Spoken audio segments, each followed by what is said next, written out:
Pemirsa, Presiden Joko Widodo menegaskan bahwa proses pengadaan vaksin harus melalui tahapan yang tepat, mengikuti kaidah ilmu pengetahuan dan didasari data serta standar kesehatan. Meski tidak memungkiri bahwa pemerintah harus bergerak cepat agar pandemi bisa segera berakhir.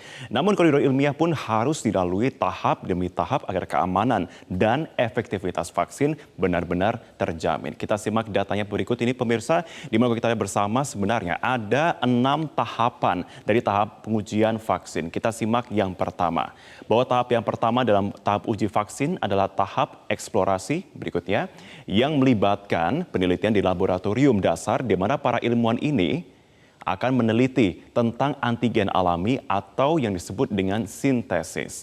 Nah, setelah kemudian penelitian tentang antigen alami sudah selesai dilakukan, maka tahap kedua berikutnya, pemirsa, adalah tahap praklinis, di mana vaksin sudah mulai diujikan pada hewan untuk melihat keamanannya dan juga respon terkait dengan kekebalan tubuh.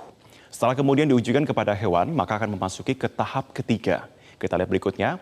Nah, pemirsa, tahap ketiga ini adalah tahap uji klinis di mana vaksin sudah diujikan pada manusia yang dibagi menjadi 3 fase.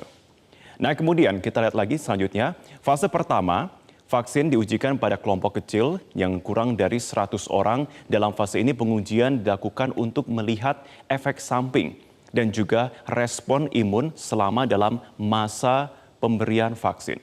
Kemudian masuk ke fase kedua dari vaksin yang diujikan terhadap ratusan orang dengan jumlah antara 100 hingga 300 orang yang dibagi kemudian berdasarkan kelompok-kelompok usia.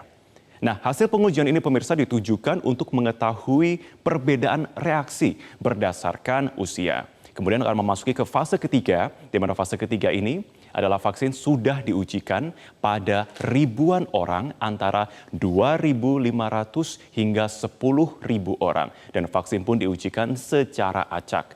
Pada fase ini pengujian dilakukan untuk bisa mengetahui efek placebo, dan fase ini merupakan tahap uji klinis vaksin terlama untuk melihat keefektifan dan juga keamanan dari vaksin ini. Tahap keempat ini merupakan tahap peninjauan aturan dan juga persetujuan.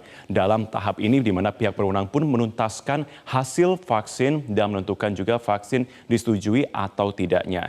Nah, tapi kalau kita bersama di sini tetap dalam masa pandemi, vaksin ini bisa mendapatkan izin penggunaan darurat ataupun Emergency Use Authorization yang biasa disingkat dengan EUA.